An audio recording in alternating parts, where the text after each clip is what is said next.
Hey, how's it going? I'm working on my 2007 F-150 today, 5.4 Triton. I'm doing the exhaust manifolds. My studs broke off. I had two breaking off on the passenger side because of an exhaust manifold tick. Yeah, tick, tick, tick, tick, tick. Annoying. After maybe the first 30 seconds, it'll quiet down. The reason is because that gasket kind of seals up, it heats up, and it seals. Anyway, I decided I'm going to fix it. It's time to fix it.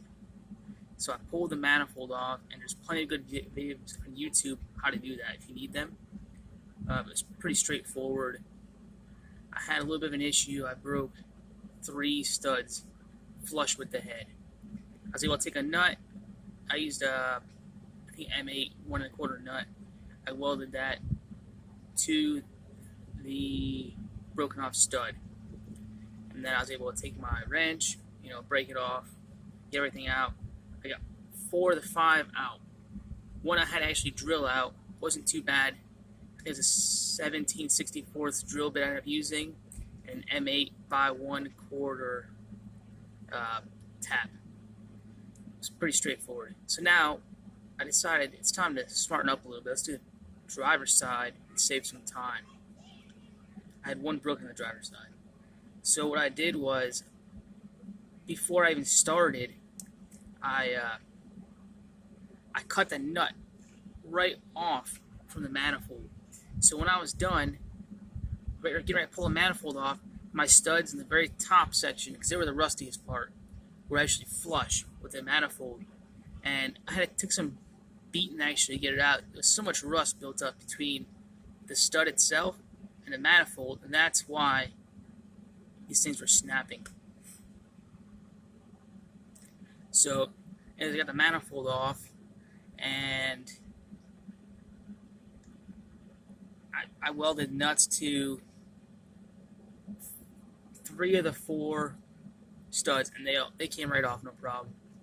The 4th one I'm having a little bit of an issue with, as the stud is a little bit shorter than the rest of them, and the nut is just not getting enough welds between the stud and the nut to pop off.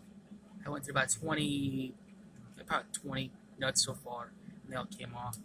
So the last ditch out before I go ahead and drill and tap this thing out, I decided to, give me 1 second here.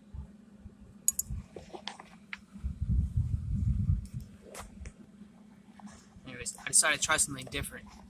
So I'm going to do an example here.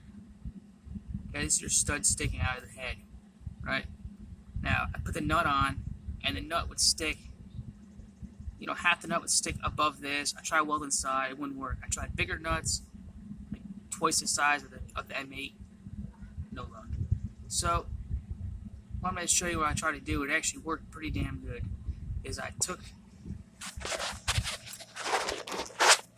second here. Alright, so you got your stud sticking out. I took a flat washer, right?